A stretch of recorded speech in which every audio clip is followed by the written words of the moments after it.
concluded. Thank you, Speaker, sir, for giving me permission to speak in this important debate. This is a momentous occasion for the whole country when we are celebrating 75 years of a journey as a constitutional republic. Speaker, sir, if you look at our immediate neighborhood and contrast it to our experience, we are the only thriving constitutional democracy in our immediate neighborhood.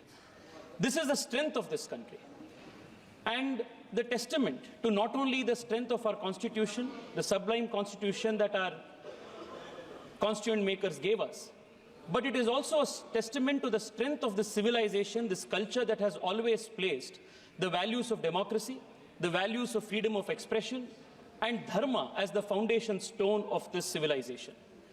Baba Saheb Ambedkar, who played the pivotal role in drafting of this constitution, also acknowledged and appreciated the value of this civilizational culture in democracy and strengthening the democracy in this country. I would only want to take two lines from his very interesting quote. Baba Saheb Ambedkar expounds on how the Upanishadic principles of Aham Brahmasmi and Tattvamasi form the foundation, the theoretical foundation, the philosophical foundation of democracy. He says, if all persons are parts of Brahma, then all are equal and all must enjoy the same liberty, which is what democracy means. Looked at from this point of view, there cannot be a slightest doubt that no doctrine could furnish a stronger foundation for democracy than the doctrine of Brahma. He also further goes and says, when Western students of democracy have spread the belief that democracy has stemmed either from Christianity or from Plato, and that there is no other source of inspiration for democracy. If they had known that India too had developed the doctrine of Brahmism, which furnishes a better foundation for democracy, they would not have been so dogmatic. India too must be admitted to have made towards a contribution towards a theoretical foundation for democracy. This is what Baba Saheb Ambedkar says. It was on this very philosophy that Prime Minister Narendra Modi has declared to the world that India is the mother of democracy. That is the strength of from where we derive that's the philosophical foundation from where we derive the strength for our constitution. Speaker, sir, this civilizational value of India, that we are a civilizational state, was implicitly addressed and appreciated in this constitution when India was referred to as Bharat in Article 1 of the Constitution. Our constituent makers appreciated the millennia-old civilizational history and considered India to be a sacred geography. The Vishnu Purana said, Uttaram yat samudrasya himadraischeva dakshinam varsham tad bharatam nama bharati yatra santati. From then, the country was considered a sacred geography.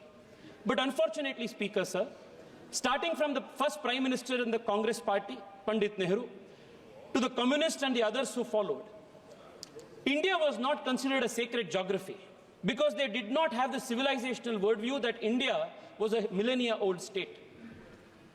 They approached India as a union of states, more a private jagir, any part of which could be given to anybody at any point in time, ceded, given away, without even at some times following the constitutional process of law. The attack on the Constitution by the Congress party started from the very first article, Article 1. I would want to draw the attention of this nation and the House to how a very important, strategically important island in the Pak Strait in the southern part of the country between India and Sri Lanka, the island called Kachativu, was given away to Sri Lanka by the Congress party and the DMK in 1974 without following any due process envisioned in the Constitution. Speaker, sir,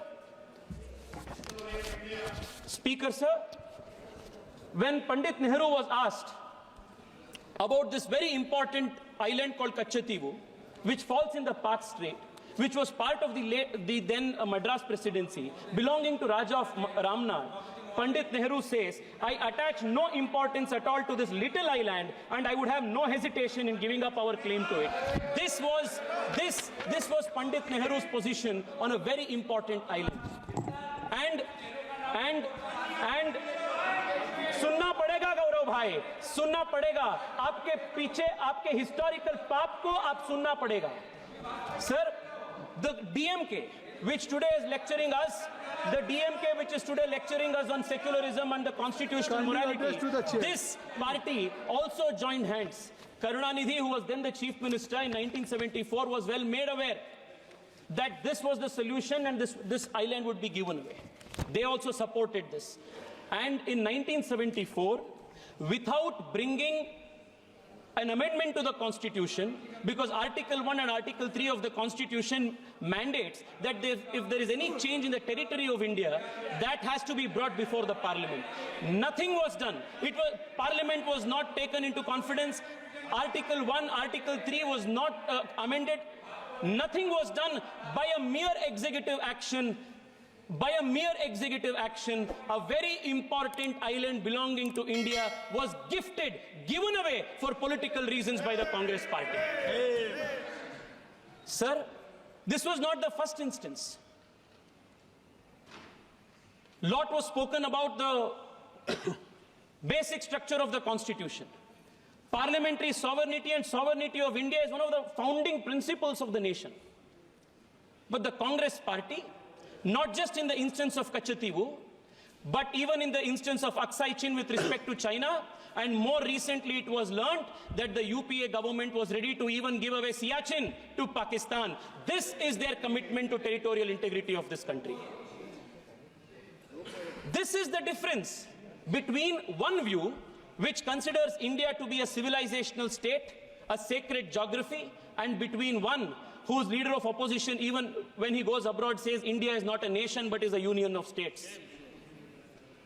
Contrast this view to what Atal Bihari Vajpayee's position was. ये अर्पण की भूमि है, ये तर्पण की भूमि है, इसका कंकर कंकर शंकर है, इसका बिंदु बिंदु गंगा जल है. This is the difference between the BJP, which is the protector of the constitution, protector of our territorial integrity, and other political parties like the Congress, which considers India not as a civilizational state, not as a nation, but as a mere hodgepodge union of states. This is an attack on the constitution, Adhyakshi. Adhyakshi,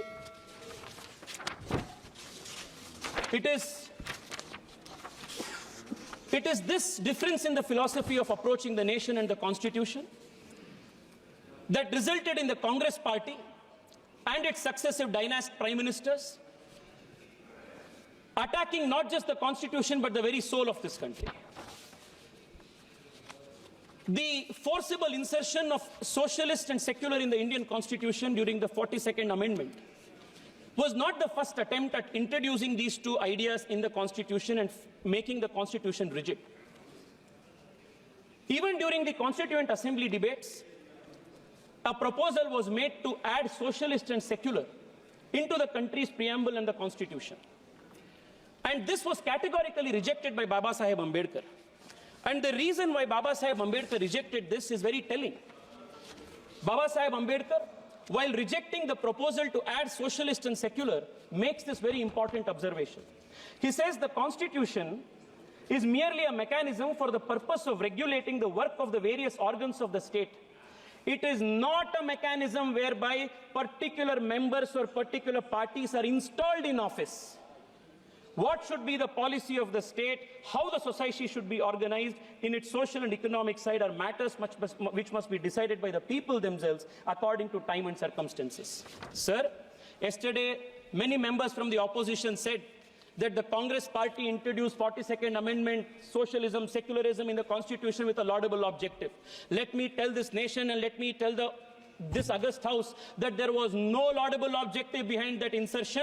The only objective was to create a monopoly in politics, monopoly for the dynasty in politics and monopoly in the economy so that there will be no challenge to the Congress party's first family. This is exactly what Baba Saheb Ambedkar wanted to oppose. The idea was that by bringing socialism, by saying that there is going to be only one type of form of government, only one type of party, all type of competition was killed in the politics. Dynasty rule was perpetuated. And the idea was that politics will be controlled by the dynasty's monopoly and the economy in turn would be controlled by the state's monopoly. This vicious cycle, Speaker sir, kept the country poor, kept the country hungry and kept the country backward. The cost for this thrusting of socialism only to keep the country poor and to perpetuate the dynasty's stranglehold on the country's politics, cost the nation dear. In a paper titled The Price of Socialism, noted economist Swaminathan Iyer says that millions of children, let me read it out, Speaker, sir, that 14.5 million children would have survived, 261 million more Indians would have become literate, and 109 million more people would have risen from poverty line had we not approached our economy with this dogmatic approach. This, Speaker, sir, has been the contribution of the Congress party. Yesterday, there was a question of Arthik Nyay. I want to tell you what Arthik Nyay the country saw under, economic justice the Congress saw under, the country saw under the Congress party. Until Prime Minister Narendra Modi came, a large swaths of this country, a large population of this country did not have access to toilets. This was the kind of economic justice they had given. Close to 80% of the country's villages did not have access to electricity, and they speak of economic justice. Close to 50 crore people in this country did not have access to bank accounts, and they speak of economic justice. मैं आपको बताना चाहता हूं, नरेंद्र मोदी जी आने के बाद पहली बार देश के गरीब को आर्थिक न्याय मिला है और संवैधानिक रूप से वो मिला। अध्यक्ष जी, because Baba Saheb Ambedkar was such a staunch opponent of this Congress style of politics, Pandit Nehru declared Baba Saheb Ambedkar to be his enemy number one politically. And today, Speaker, sir, I heard my opponents from the Communist Party,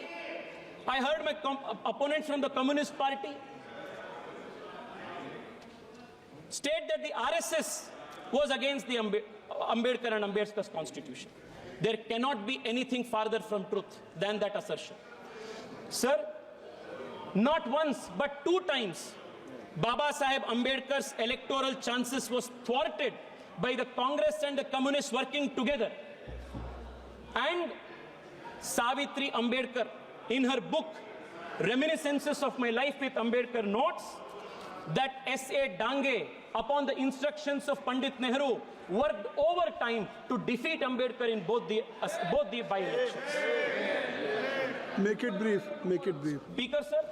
Speaker, sir, I want to remind the nation that when Congress and the Communists were trying to defeat Ambedkar, when the Communist leader S.A. Dange gave the slogan, "Let your vote go waste, but do not make Ambedkar win," it was an RSS Pracharak Dattopan Thengdi who was working to make Ambedkar win in the election as his election agent. These historical truths have to be brought in. Speaker, sir,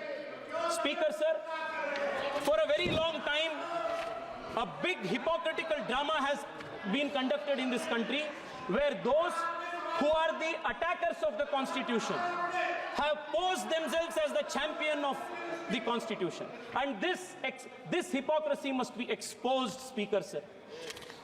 For a very long time, this hypocrisy has continued. But those who have perpetrated innumerous attacks on the Constitution, destroy the very soul of the Constitution, these people today are posing as the champions, as the protectors of the Constitution. Speaker, sir, the very first attack. Speaker, sir, in a few minutes I will conclude, but this hypocrisy must be exposed. Speaker, sir, the DMK gave us big lectures here on secularism. Their leaders speak of eradicating Sanatana Dharma, and we should listen to these speeches of secularism from them. The DMK leaders, the leaders from the DMK, Speaker, sir, are speaking about constitutional morality. On 26 November 1957, their fountainhead of inspiration, Periyar, burnt the Constitution, and 200 of those followers were arrested. And from these people, we have to learn lessons of constitutional history and morality. Speaker, sir, the very first attack on the Constitution was made by Pandit Nehru when he curtailed the freedom of expression of people. Very first attack. And who was protecting the Constitution? Then it was Shama Prasad Mukherjee. Speaker, sir, imposing emergency, suspending fundamental rights, arresting 1 lakh opposition leaders, forcible sterilization of 1 million people, imposing emergency. Speaker, sir, this is the legacy. This is what is attacking the Constitution. Despite being banned, the RSS and the Jansangh fought to restore democracy in this country. This is protecting the constitution. Speaker, sir, Article 356 is misused more than 90 times. Democratically elected governments were removed at the whim of the leaders. This is attacking the constitution. Sabka Saath Sabka Vikas, ek Team India approach, GST Council. This is Narendra Modi's style of protecting the constitution. Speaker, sir, rejecting the Speaker, sir, just 3 minutes. Speaker, sir. I'm concluding in 3 minutes. Rejecting the Kaka Kadelkar committee report with Nehru himself opposing reservations of backward classes is attack on the constitution. Granting constitutional status to the National Commission of Backward Classes is protection of the constitution. Opposing Mandal reservation. Well, Rajiv Gandhi made his longest speech. That is attacking the constitution while introducing OBC reservations in NEET exam, Navodaya Vidyalaya, implementing EWS reservation is the protection of the constitution. Speaker sir, 2 minutes, please. Speaker sir, एक तो important विषय, 2 minutes. Speaker sir, perpetuating dynasty politics is an attack on the constitution, while the Prime Minister's vision of bringing 1 lakh new youth into politics is protection of the constitution. Thank you very much. Speaker sir, the Congress introduced the Waqf Act. You are the Speaker sir, you are the chairman of the Waqf JPC. You must give me a minute on this. Speaker sir, आप JPC के chairman हैं. Speaker sir, lot was spoken about secularism. What was the pervert brand of secularism that the Congress party thrusted on this country? A Muslim could be Muslim, a Christian could be Christian, but a Hindu had to be secular. Yes. This was the kind of one-way secularism that the Congress party introduced. Speaker sir, in Karnataka, the place called Anubhava Mantapa, which is Speaker sir, Anubhava Mantapa, the place of Basavanna, where Basavanna sold the principles of democracy, the philosophy of democracy, that is under Waqf occupation today because of the Congress party enabling legislation. Speaker sir, I only want to conclude by saying this. Speaker,